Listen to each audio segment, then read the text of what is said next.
TNT, Yinka TNT, àbí kí náà ń pè é, Yinka TNT. Àwọn èèyàn sẹ́ndì fídíò tó ṣe, wọ́n sẹ́ndì ẹ̀ sí mi.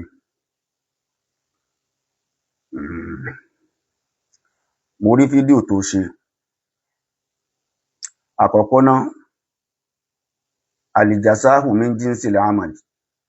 Oríṣi apps mẹ́ta òun ni a gbé lọ fún wọn ní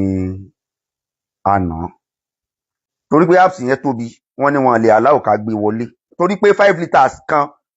2.5 litre kan, pẹ̀lú powder tó wà nínú bọ́tù kan, àti omi àdúrà tá a fi sẹ́msẹ́m sí ẹyọ kan, bá a ṣe páàkì ẹ̀ nìyẹn. Gbogbo àwọn àgbo yẹn díẹ̀díẹ̀ sínú bọ́tù water, àwa gbé sápò. Kódà ká tó débẹ̀, kí ẹnu ọ̀nà báyìí wọ́n fún mi ní táàgì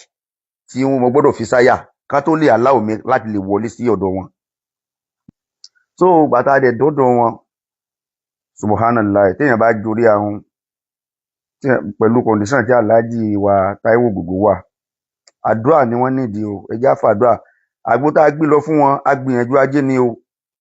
So mo dé inú wọ́ọ̀dù tí aláàjì wa Táíwò Hassan wà, a ríra. The first thing tí mo kọ́kọ́ ṣe ni pé mo ṣàdúrà fún wọn. Mo fẹ́ jábọ́ lójú mi. Bí mo ṣe rí wọn, wàláhì omi fẹ́ jábọ́ lójú mi pé aláàjì Táíwò Hassan, àwọn náà wà nírú condition báyìí. Dead alive. Stage 4 cancer is dead alive. Condition wọn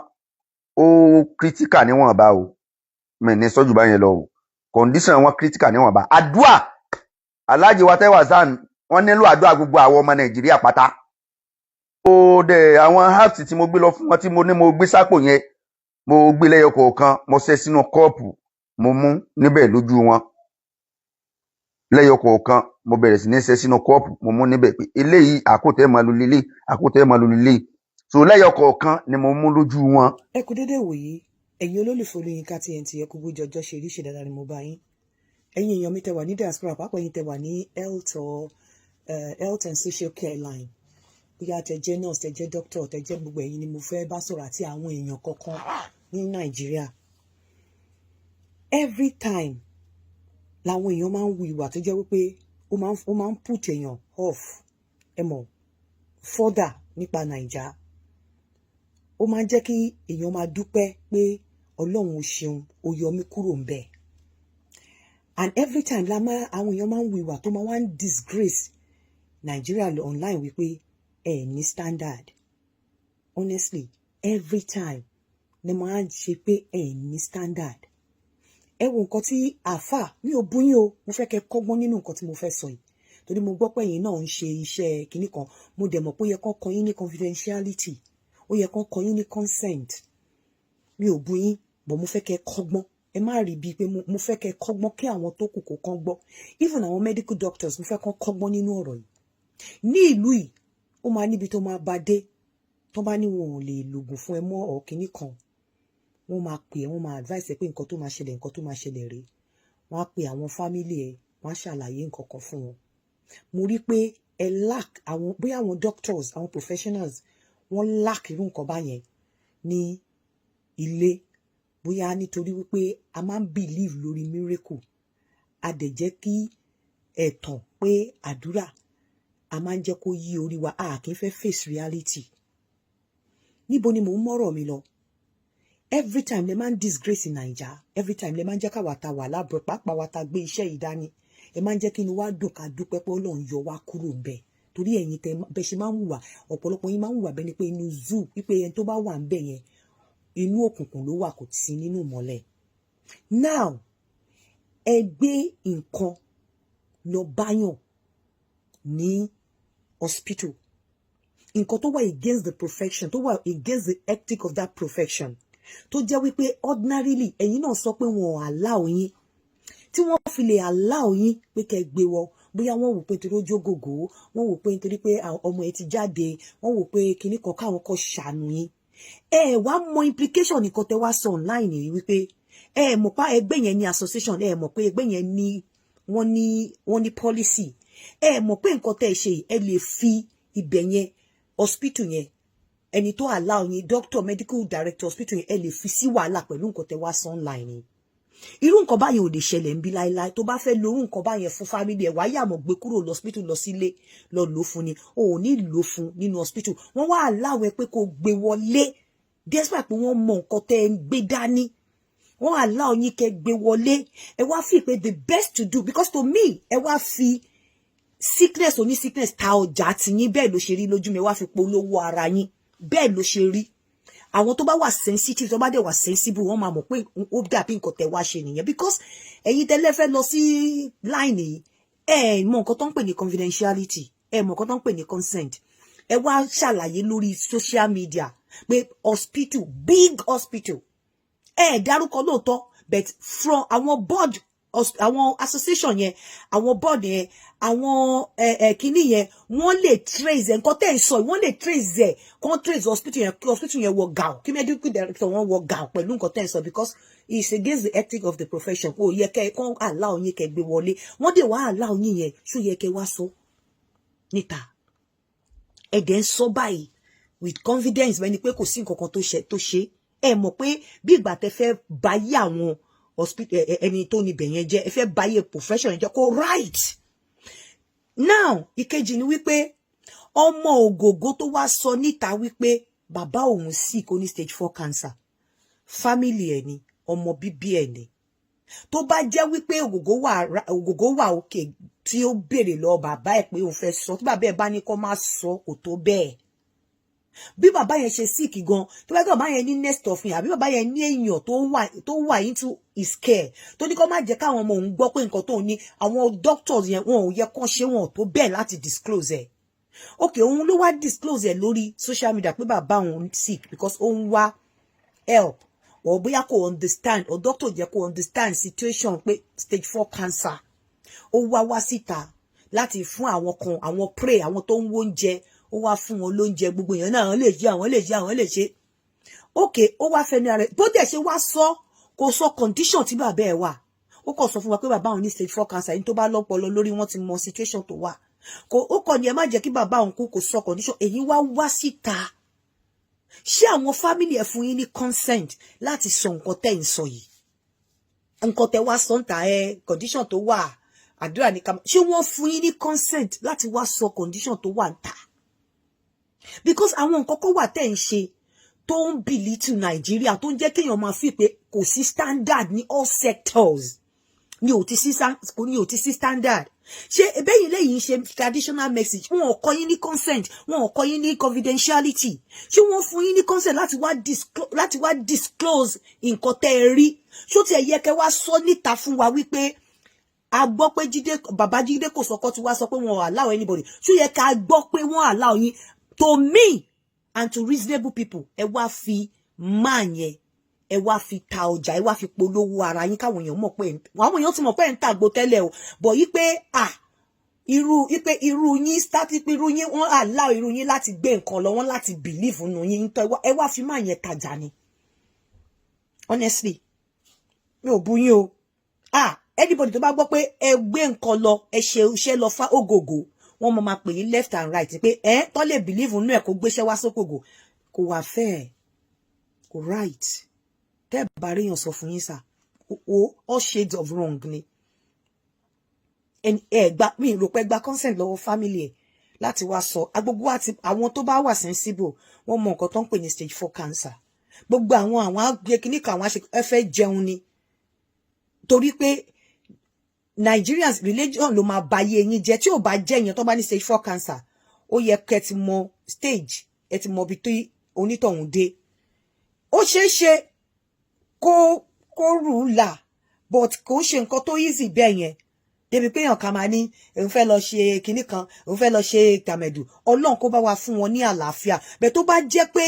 ìlú yìí ni dókítà àti pé àwọn fámìlì ẹ̀ mi ò mọ̀ bóyá wọ́n ti ṣe bẹ́ẹ̀ o wọ́n á ti ṣàwọn nǹkan kan fún wọn tó bá jẹ́ ìlú yìí nìkan tó bá sọ fáwọn fámìlì ẹ̀ gan ọmọ yẹn gan lè má need láti bọ́ síta wá ṣe nǹkan tó ṣe yẹn but bóyá wọn ò educate wọn ò sọ nǹkan ló jẹ́ kọ́mọ yẹn fi pé òun sì lè rí help níbi kan bẹ́ẹ̀ nígbà tí dókítà ti ní pé wọn ò fún ní kẹ́mù mọ́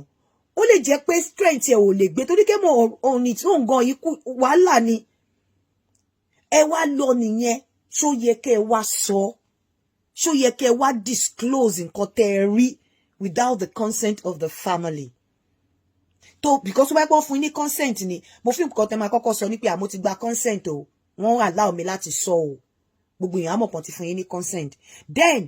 apart from that ṣó yẹ ká gbọ́ ipe hospital tó wà allow yín láti gbé nǹkan tó wà against the ethic of the profession anybody ló lè gbọ́ tó dẹ̀ lè competition against that hospital pé kò safe pé anything ló lè gbé wọlé àwọn other patient gan èèyàn míì wọ́n gbà láti gbóúnjẹ wọlé wọ́n lè lọ gbóúnjẹ wọn ẹni tó fẹ́ pa wọ́n lè fún wọn ní poison pé hospital yẹn wà security conscious hospital yẹn wọn ṣe risk assessment wọ́n allow nǹkan tó wà against kìíní kan wọ́n gbé wọlé tó hospital bá máa ní kó lọ tẹsẹ̀ lébọ̀ wá ti kúrò lọ́dọ̀ wọn kó tó ní lọ tẹsẹ̀ lébọ̀ bẹ́ẹ̀ wọ́n wá allow yín bóyá nítorí ọ̀nà tó fógògò ẹ̀dẹ̀ wá síta ẹ̀ wá sọ. Too bad. Every time lẹ́yìn jẹ́ kéèyàn máa dúpẹ́ pé ó kúrò nílùú yẹn ẹ suppose láti wá sọ because mo mọ̀ pé ẹ̀ ní consent tó bá jẹ́ pé ìlú yìí ni tó bá sùn yín tó bá sùn yín family yẹn gan máa fi yín jẹun ọdún mẹ́wàá èèní wọ́n lè lọ wo fídíò yẹn tí tégbé ti regbe ẹ kọ̀ ríyàn kan máa dìde á dẹ̀ sùn yín tó bá jẹ́ ìlú yìí ni ẹ tí ẹ̀ ní ṣe ẹ ní gbé kinní yẹn lọ sí hospital wọn ò tí ẹ̀ ní gbà even nílé gan tó bá bóyá máa fún ní kẹ́ra wọn ò ní gbà kẹ́ gbé nǹkan wá àfi tí wọn ò bá mọ̀ ẹ̀dẹ̀ tó wá bọ́ síta ìwà tó mí ẹ wá fi polówó ni honestly mi ò mọ nǹkan tó pa bọ̀ tó mí tẹ bá nǹkan tẹ wá ṣe mi ò bú yín o ṣe rí pé mi ò bú yín mo kàn ń sọ fún yín pé bó ṣe yẹ kó rí ẹ̀yin náà lẹ̀ ó yẹ kó kọ yín ní consent and confidentiality àbí data protection ó yẹ kí wọ́n kọ yín kò yẹ kẹ́ wá máa fún wa ní picture nǹkan tẹ́ ẹ rí kò yẹ kó rí bẹ́ẹ̀ ó yẹ kó wà discreet ni even kò yẹ ká mọ̀ pé wọ́n ti allow yín láti gbé nǹkan wọlé lẹ́yìn tí Babájídé kò sọ̀kọ́ ti ní wọn allow anybody kò yẹ ká tiẹ̀ gbọ́ bọ̀ nítorí pé ẹ fẹ́ káwọn èèyàn mo fi pé ẹ fẹ́ káwọn èèyàn pé irú èèyàn báyìí tó lè gbé nǹkan wá sógògò no kíní kan ẹ jẹ́ ká bẹ̀rù Ọlọ́run ẹ dẹ̀ jẹ́ ká mọ̀ wípé tá bá ń ṣe nǹkan àwa kan wà sensible àwa kan wà sensitive àwa kan mọ̀ nǹkan tá à ń ṣe a lè máa sọ̀rọ̀ kíní kan àwa kan ní kíní yìí kò ṣe gbogbo wa la máa sùn tá máa kọrí síbì kan náà Ọlọ́run á bá wa fún Alhaji Ògògó ní àlàáfíà Ọlọ́run á bá wa bó ti yẹ pé mo believe nínú Ọlọ́run pé kò sí nǹkan tọ́lọ́run ò lè ṣe bọ̀ nǹkan tí ò ní ṣe ló pọ̀ but Ọlọ́run kó bá wa fún wọn ní àlàáfíà Ọlọ́run kó ẹjọ́ ẹ farabalẹ̀ lọ hospital ẹ jẹ́ kí advice tí hospital bá fún yín ni kẹ́ tẹ̀lé ṣe rí gbogbo àwọn kinní kan yìí stage tí cancer yẹn dé sìn ẹ farabalẹ̀ kẹ́ listen sí doctor yín ẹ farabalẹ̀ ẹ̀yin ẹbí náà ẹ má jẹ́ káwọn èèyàn take advantage of you ẹ káàárọ̀. Yinka TNT àbí kí náà ń pè é Yinka TNT àwọn èèyàn sẹ́ndì fídíò tó ṣe wọ́n sẹ́ndì ẹ̀ sí mi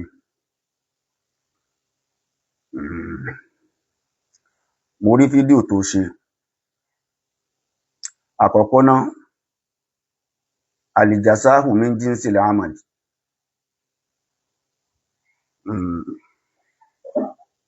àníyàn rẹ tó fi ṣe fídíò yẹn Ọlọ́run máa fi san ẹ́ lẹ́san àníyàn tí mo fi ń ṣe tí mò ń ṣe k'Ọlọ́run fi san mí lẹ́san Yinka TNT ẹ̀mẹ́ta ni màá wí ni màá sọ ẹ bá ń ṣe fídíò yìí kọ́dọ̀dọ̀ Yinka TNT àníyàn tí Yinka TNT tó fi ṣe fídíò tó ṣe yẹn Ọlọ́run máa san ẹ́ lẹ́san pẹ̀lú àníyàn tó fi ṣe fídíò yẹn àwọn sẹ́tẹ̀mí náà dẹ̀ ń ṣe lórí péèjì mi because I don't know you nǹkan kan ọjọ́ pa wá papọ̀ kò sí so tó bá jẹ́ pé iṣẹ́ tó jẹ́ yẹn o àwọn fámìlì Alhaji wa Hassan Ògògó ni wọ́n rán ẹ ni wọ́n bẹ̀ níṣẹ́ tó jẹ́ yẹn bọ́ síta kó ṣe fídíò kó sọ pé àwọn fámìlì Alhaji wa Hassan Ògògó ni wọ́n rán ẹ níṣẹ́ tó jẹ́ yẹn wàá tún fídíò mi ṣe o fídíò mi tí wàá dẹ̀ tún ṣe iṣẹ́ tó jẹ́ yẹn mo fẹ́ mọ̀ bóyá àwọn fámìlì Alhaji wa Hassan Ògògó ni wọ́n rán ẹ bóyá fúnra rẹ lọ́dẹ̀ jẹ́ mo fẹ́ mọ̀ so because ọ̀rọ̀ ń bẹ nínú mi tí mo fẹ́ sọ bọ̀ díẹ̀ ni màá sọ nǹkan dẹ̀ kàn ẹ́ ni màá sọ ó dìgbà tó bá tó sọ pé àwọn fámìlì àwọn aláàjì wa Táíwò Hassan ni wọ́n rán ẹ kí n tó fi yòókù kún gbọ́n torí pé mo mọ̀ pé àwọn akọ́nà rán ẹ wọ́n àdẹ̀lé rán ẹ Yinka TNT mo mọ̀ pé wọ́n à lè rán ẹ níṣẹ́ tó jẹ́ torí pé ọ̀rọ̀ ló máa ń kó mo kó mo rò wá èmi ò kì ń báyàn ní class mi ò ń dẹ̀ ń báyàn bínú lórí social media yìí ó ní tó ń promote lórí page ẹ lórí page mi ó ní tí mò ń promote ọ̀dẹ̀lẹ̀ rí kódà àwọn tí mò ń promote lórí page mi tí n bá fi nǹkan sílẹ̀ lórí page mi pé nǹkan yìí o oògùn yìí o àìsàn báyìí ní ṣiṣẹ́ fún o ò lè rí mi kí n fi nọ́mbà mi sílẹ̀ because mo ti wà occupied already mo ti busy I must tell you the fact mi ń wá owó kiri mọ́ owó ní wá mi kiri fact tí mo fẹ́ sọ fún ẹ nìyẹn mi ń wá owó kiri mọ́ owó ní wá mi kiri ẹni tó sick gbogbo wa la lẹ́gbọ̀n a ní èèyàn bí ògògó gbogbo wa la ní nínú fámìlì wa kò sẹ́ni tó lè gbàdúrà kí ẹni tó ó nírú ògògó yẹn nínú ẹbí ẹ̀ kó wá gbàdúrà ká burú ṣe ká tó ń burú sógògó lẹni àkọ́kọ́ tí máa kọ́kọ́ lọ gbàgbó fún ni ògògó ìṣẹ́ni àkọ́kọ́ náà tí mo fọwọ́ ara mi lọ ṣàgbó fún tọ́lọ́ndẹ̀ ní kó ríwòsàn ask Don Richard now say stage play say stage play ní ti Don Richard ni àyèmáyé àwọn èèyàn bẹ́ẹ̀ tó jẹ́ pé Ọlọ́run lò wá ní sábàbí kí wọ́n rí wòsàn nínú ayé wọn téèyàn bá gbéra rẹ̀ wá bá wa publicly on social media àwa náà máa attend sí publicly on social media téèyàn bá pè wá lábẹ́ aṣọ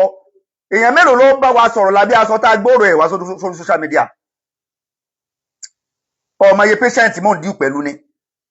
most of my customers they are not in Nigeria they are in diaspora customer mélòó mo ní Nigeria àwọn tí mò ń díù pẹ̀lú jù àwọn tí wọ́n ń ra apps mi jù they are from diaspora and I don't publicize my number I don't call my number I don't publicize my number not until tí àwọn case tó bá critical tí mo dẹ̀ rí pé bóòlù ni wọ́n ṣe lè locate mi pẹ̀lú àwọn ẹni yìí I have to drop my number once in a while ni mo máa fi number mi sílẹ̀ orí ẹ̀kẹ́ tó lè lọ sórí page mi kí n tó lè sọ nǹkan kan bóyá mo fi nǹkan wòsàn lẹ̀ ni kí n tó lè sọ pé lẹ́yìn ẹ pè number mi sórí rí ẹ pè fóònù mi tẹ́ bá fẹ́ ṣiṣẹ́ yìí màá bá yín ṣe ọyẹ ẹ pè number mi kí wọ́n máa pè number mi I don't call my number unnecessarily because I know what I'm doing in tí mo gbé lọ́wọ́ jẹ̀ níhù mo dẹ̀ máa tí mo gbé lọ́wọ́ mẹ́ǹdẹ̀ ti torí ẹnìkan ṣe. So kéèsì Alhaji wa Táíwò Hassan Ògògó bí kéèsì wọn ṣe wá ló jẹ́ kí n address ẹ̀ publicly lọ́mọ wá sórí social media fúnra ọmọ ló wá sórí social media tó gbé ọ̀rọ̀ Alhaji wa Hassan Ògògó tó gbé wá fún gbogbo ọmọ Nàìjíríà tẹ́mẹ̀dẹ́ wà nínú ọmọ Nàìjíríà ó gbé wá fún gbogbo ọmọ Nàìjíríà pé ẹ gbà wá o kódà ó sọ boldly níbẹ̀ pé cancer ni o ó dẹ̀ ti wọ stage 4 ta ni ó mọ̀ pé stage 4 cancer is very very critical condition àfàlábòsí èèyàn alábòsí ẹ̀dá ló máa sọ pé stage 4 cancer o kì í ṣe critical condition what have I done wrong? tí n bá tiẹ̀ tó bá jẹ́ pé bí mo ṣe sọ yẹn àwọn family ọ̀fẹ́ I need to apologize to the family of Ògògó kí wọ́n má bínú mo fi àsìkò yìí bẹ̀ wọ́n mo dẹ̀ fi àsìkò yìí rọ̀ wọ́n kí wọ́n má bínú ṣùgbọ́n ìntọ́ bá ti dórí social media ó ti kú òní táàkì ń gbọ́ mọ́ mi ò ṣàdédé lọ síbẹ̀ náà ṣé mo kàn gbéra mo kàn ṣàdédé rí pé mo gbé amọ lọ síbẹ̀ ni mi ṣàdédé lọ síbẹ̀ náà igi súnmọ́gi lọ́bọ̀ ń yọ ṣé màá kàn ṣàyẹ̀dé kó àgọ́ ọmọ yẹn tí mo fi ṣe ni Yinka TNT sọ́ra rẹ o mi ò kí ń bínú o mi ò kí ń bínú o fi tiẹ̀ ṣe tiẹ̀ kí n fi tèmi ṣe tèmi o sọ́ra rẹ o tó bá jẹ́ pé àwọn fámìlì náà wá rán wọn níṣẹ́ tó jẹ́ yẹn jáde padà kó wá jẹ́ kó yé mi pé àwọn fámìlì so màá wá padà jáde màá wá ṣe àwọn àlàyé kan.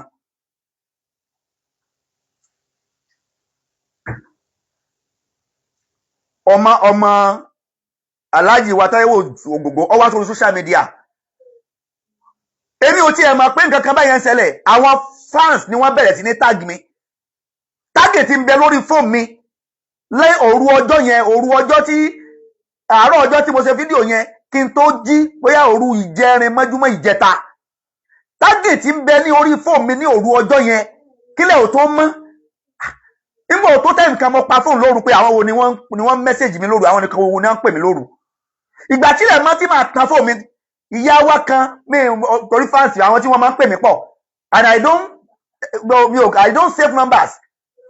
mi ò kì í save number because ẹni omi tó bá mọ níwọ̀n lèyàn máa ń rẹ́ lásì I have numerous customers in diasporas little customer ni mo ní Nàìjíríà so mo bẹ̀rẹ̀ sí ní oríṣiríṣi tagging ìgbà tí máa fi jí láàárọ̀ ọjọ́ yẹn mo kàn rí pé orí fóònù mi kún mẹ́sẹ̀jì ti pọ̀ rẹpẹtẹ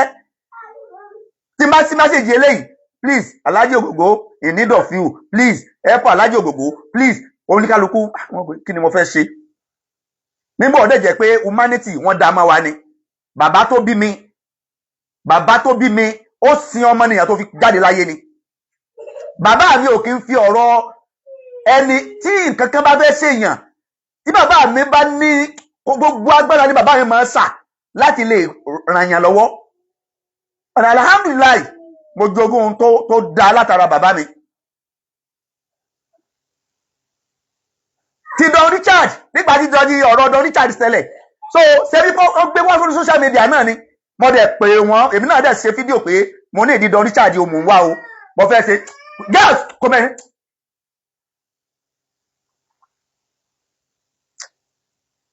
mo dẹ̀ ṣe fídíò lórí ọ̀rọ̀ Don Richard so àwọn èèyàn dẹ̀ táàgì mi wọ́n dẹ̀ ṣe nọ́mbà mo dẹ̀ ṣe heart mo dẹ̀ gbé lọ bá Don Richard mi àwọn èèyàn òbí so kí ni I have never experienced negative comments.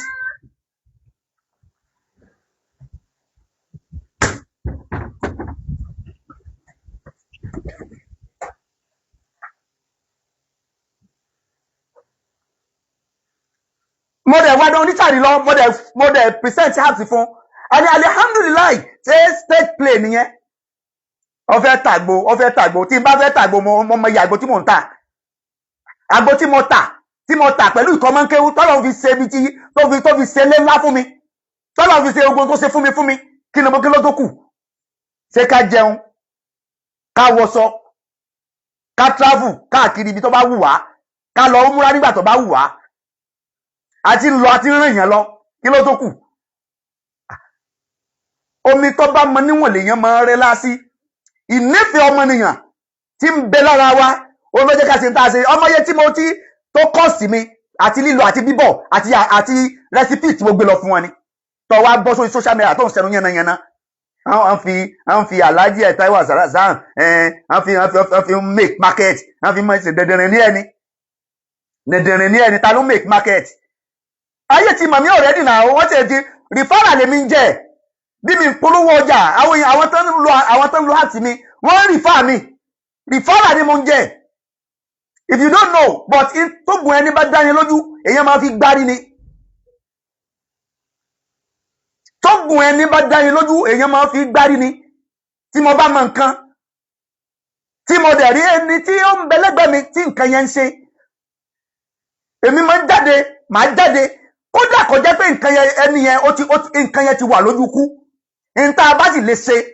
láti lè fi ran ẹni lọ́wọ́ á sì ṣe á mọ̀ pé gbogbo ibi tó bá tiẹ̀ wá padà já sí tọ́lọ́run lọ padà ṣe. kì í sálájì Alhaji Táíwò Hassan Ògògó sáwọn lẹni àkọ́kọ́ ni àwọn kọ́ lẹni àkọ́kọ́ náà ó sáwọn lẹni àkọ́kọ́ ni mo kọ́ gbé nǹkan fún ni àwọn akọ́nẹ̀dẹ̀ àkọ́kọ́ ò lọ sí findings ẹ̀ dáadáa. Àwọn tó lọ ń lò wà ní sábàbí fún wọ́n ti pọ̀ rẹpẹtẹ. Àwọn tó wà tó jẹ́ social media wọn lẹ́rí yẹn, àwọn tí ì ṣe social media wọn pọ̀ rẹpẹtẹ. Àwọn testimonies tí ń bẹ lórí fóònù mi ò kì í ṣe kékeré because torí pé kì í ṣe social media ni wọ́n gbé wá. Secret làwọn nìyẹn, nǹkan tó pamọ́ làwọn yẹn. Ṣùgbọ́n ọ̀rọ̀ tán ti gbé wá sórí social media táwọn followers tag mi, Alhaji Akeem ẹ dákun nǹkan báyìí ṣẹlẹ̀ sára afẹ́kẹ́ attend sí wọn ọ̀pọ̀lọpọ̀ àwọn èèyàn. So kí ni mo fẹ́ ṣe nígbà tí mo lọ tí mo gbé nǹkan yẹn fún wọn? Àwọn tí wọ́n ń tag mi, àwọn olólùfẹ́ mi, àwọn followers mi àtàwọn olólùfẹ́ Alhaji Taiwo Hassan Ogogo tí wọ́n message mi. So bí mo ṣe wá jẹ́ kí wọ́n mọ̀ pé a ti lọ a ti deliver rẹ̀ fún wọn o. So ó ti dẹ̀ṣẹ̀. Ó ti dẹ̀ṣẹ̀ pé n tí ẹni ká ṣe o, a ti ṣe o, a ti deliver rẹ̀ fún wọn o, ó ti dẹ̀ṣẹ̀. Mi ò àwọn ọ̀rọ̀ míì tí ó bá jáde nínú fídíò yẹn, I'm ready to do apology lórí ẹ̀. Bóyá àwọn ọ̀rọ̀ míì tí mo sọ níbẹ̀ tàbí àwọn àsọjù míì tí àwọn ọ̀rọ̀ míì tẹ́rí ń bẹ̀ gẹ́gẹ́ bí pé àáfàá ti sọ̀rọ̀ jù, àáfàá ti I'm ready to apologize. Màkà wá gbé fídíò mi lórí pé wọ́n ń wé lórí pé fẹ́ tajà ni, fita ni tajà. Fita ni tajà. So ṣé ọjà tí màá fi Alhaji Ogogo tà ní so Ọlọ́run fi ṣe oore fún mi débi tó dé yìí ni àbí kíni? Èmi ò ní ṣèyàn tí máa fi ẹ̀mí èèyàn tajà o, tó bá jẹ́ yẹn ni o. Tó bá jẹ́ tí wọ́n bá lè ṣe bẹ́ẹ̀, èmi ò sí lára ẹni tó lè fi ẹ̀mí èèyàn tó lè fi tajà. Ṣùgbọ́n etí tó bá gbọ́ àlọ, ó gbọ́dọ̀ gbọ́ àbọ̀. Tó bá jẹ́ pé ọ̀rọ̀ tí ò lórí social media ni, tó máa ń wò wá sọ lórí social media pé nǹkan báyìí o, nǹkan báyìí o, ó ṣe bàbá òun o. Irú wa ò yá alẹ́ mọ̀. Ìgbọ́ ọmọdé tí wá lórí social media, gbogbo àwọn èèyàn ti mọ̀. Àwọn tó mọ̀ náà ni wọ́n pè wá, àwọn tó wá pè wá nígbà tá a lọ, tá a dẹ̀ dé, kò yẹ ká fún àwọn yẹn lábọ̀ pé ń tẹ́ pè wá lé lórí o, a ti lọ o, a ti bọ̀ o, a ti ṣe báyìí o, a ti ṣe báyìí o, àdúrà ló kù o. Ká má fún wọn lábọ̀. So ìyẹn ti wá di pé wọ́n fi ń tajà, lọ́sọ̀ gbogbo ẹni tó ní nọ́mbà mi lọ́wọ́ lórí social media lénìí, wọ́n ṣe wàhálà kan tó rí ni. Kò sẹ́ni tó lè sọ pé ìsílẹ̀ lò ní nọ́mbà mi because I don't call my number on social media pé o ẹ dákun o ẹ pè wá sórí nọ́mbà yìí tí ó bá jẹ́ pé bóyá irú nǹkan tó kítíkà tá a dẹ̀ ní láti wá ọ̀nà láti dọ́dọ̀ ẹni yẹn ṣẹlẹ̀.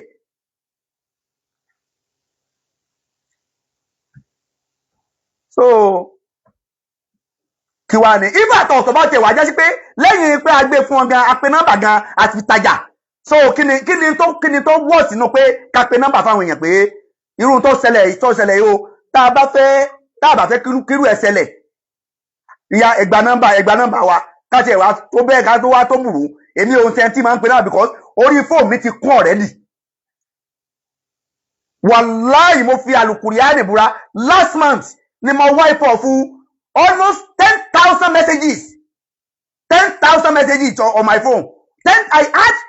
10,000 messages lórí phone mi lórí WhatsApp mi. WhatsApp méjì mo ń lò. Ẹyọ kan nínú WhatsApp méjì tí mo ń lò. I had 1,000 messages last month ni mo wipe ẹ̀ kúrò lórí phone. Presently mo tún ṣe ń sọ yìí, mo tún ti ní almost 3,000 messages tí mi ti ráyè attend sí, tí mi ti ráyè dá lóhùn. Yinka TNT sọ́ra rẹ o, má rí bínú Ọlọ́run o, má rí bínú Ọlọ́run o, má rí bínú Ọlọ́run. Àlìjàsáù min jinsil amali, àlìjàsáù min jinsil. Ibi Ọlọ́run gbé àwa ga délé ní tọ́lọ́ mú wa délé ní èèyàn kan kọ́ ni yóò jà wá bọ́, èèyàn kan kọ́ ni yóò kọ̀yìn Ọlọ́run sí wa torí pé fúnra Ọlọ́run ló kọjú sí wa. Èèyàn kan kọ́ ọ̀wà rí ọwá so mi ma èròǹgbà rẹ lórí tó ṣe ṣùgbọ́n pẹ̀lú èròǹgbà rẹ yẹn Ọlọ́run máa fi bẹ́ ẹlẹ́jọ́. Fídíò tí mo tí mo ti ṣe analysis fún àwọn followers mi lánàá pé a ti lọ o a ti dé o àwọn tí wọ́n pè mí Alhaji wa Mutiunla Aliatik wọ́n pè mí wọ́n láwọn family wọ́n react sórí fídíò yẹn but they promise wọn because mo lọ síbi kan lánàá so ìgboro ni mo wà lánàá mo lọ bí kan lánàá gbàtí máa fídíò ti rẹ̀ mí so ní òru èní mo delete fídíò yẹn because wọ́n ní àwọn family react sí pé wọ́n láwọn like báwọn yẹn ṣe ń sọ there is no problem but they delete fídíò yẹn kó lórí fóònù mi mo delete fídíò yẹn kó lórí fóònù mi so kí ni ti Yinka TNT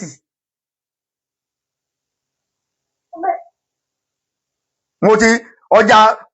recipe mi ti ó ti kúrò lórí Nàìjíríà mo ti gbé lọ China mo ta recipe ní China kò sọ orílẹ̀-èdè kódà àwọn orílẹ̀-èdè mi tó ti ń pè mí tí mo tún lọ lẹ́nu ọjọ́ mẹ́ta yìí láwọn house ti tiwa my house is an international house tèmi ti di international because mo mọ tí mo ń ṣe àwọn tí wọ́n dẹ̀ ń ra house lọ́wọ́ mi the father la ń jẹ́ tó o bá tajà ẹyin kò ní tajà yẹpẹ̀ kó má gbowó òkúta tó o bá ta ń tọ́da báwọn èèyàn wọ́n á rí fáà rẹ̀ sáwọn èèyàn míì tí mo bá dẹ̀ gbowó lọ́wọ́ àwọn èèyàn tí mo bá gba owó táwọn èèyàn bá sanwó fún mi because èrò pọ̀ àwọn tí mo bá gbowó lọ́wọ́ àwọn èèyàn tí mi ráyè deliver house fún náà bá pè mí tọ́sẹ̀ ní rìsíìtì mo ń dá owó àwọn èèyàn padà èmi máa ń dá owó àwọn èèyàn padà látọdún tá a ti wà lóṣù sí mẹ́ta tí ń ta house tó bá jẹ́ pé ajẹ́ fọ́wọ́ ni tàbí ajẹ́ ẹni tí ó máa ń mú kànmọ́kàn ni ayé wọ́n á ti gbé ọ̀rọ̀ wa wá sórí social media ẹlòmíì àsanwó fún tá ti gbàgbé tá ti máa gbàgbé ọjọ́ tó lọ má dẹ̀ kádàrà tí wọ́n bá mẹ́sẹ̀jì wa pé áàpì àwọn nǹkan kan àwọn ò ní ìdí àti yẹn mọ́ àwọn ti rà níbòmíì because ọmọ ń take time kẹlòmíì tó kókó tó rí wa bá sọ̀rọ̀ mo mọ iye mẹ́sẹ̀jì sí ń bẹ lórí fóònù mi tó jẹ́ pé mẹ́sẹ̀jì olóṣù mẹ́fà ó ń bẹ lórí fóònù mi mẹ́sẹ̀jì olóṣù mẹ́fà ń bẹ lórí fóònù mi ẹlòmíì ti ń tẹ̀ nọ́mbà mi láti last year ní tá àti ráyè sọ̀rọ̀ so ó ń bẹ nínú ẹlòmíì tó jẹ́ pé wọ́n á ti sanwó fún wa tó jẹ́ pé mẹ́sẹ̀jì tí àwọn mẹ́sẹ̀jì bó ṣe ń wọlé á ti lé mẹ́sẹ̀jì wọn lọ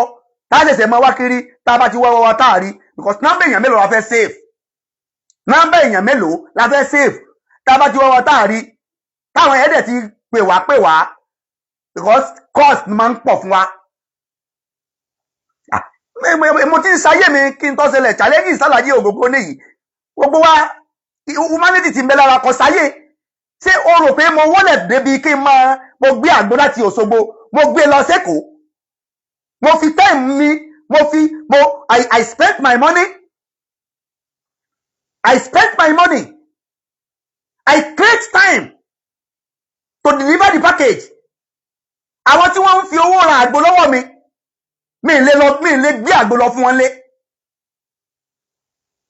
àwọn tí wọ́n ń fi owó tí wọ́n ń fi 500,000 600,000 ra àgbo lọ́wọ́ mi tó bá mọ̀ àwọn èèyàn ra àgbo 600,000 lọ́wọ́ wa wọ́n ra àgbo 500,000 lọ́wọ́ wa wọ́n ra àgbo millions of naira lọ́wọ́ wa láti oríṣiríṣiríṣiríṣi jẹ́ pé tá bá máa calculate ẹ̀ ìmí máa wọ 500 ìmí máa wọ 600 ìmí máa wọ 700 mi ò lọ gbé àgbo fún wọn nílé tí ò bá jẹ́ pé torí ìfẹ́ èèyàn àti ìfẹ́ àti humanity tí ń bẹ lára wa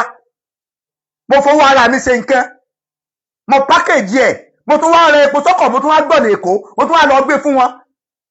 àwọn tí wọ́n wá tààgì wa tán jáwọ́ èèyàn dáadáa tí wọ́n pè wá pé ẹ dákun ẹ bá wa ọ̀nà tẹ́ ní àbá lè gbà ran tẹ́ bá lè gbà contribute sí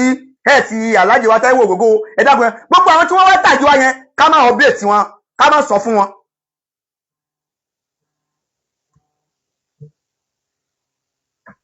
so bí mo ṣe wá update àwọn èèyàn tí because ọ̀rọ̀ ẹ̀ẹ̀tì Alhaji wa Táíwò Ògógó kì í ṣe ń tọ́ pamọ́ ó ti dórí social media already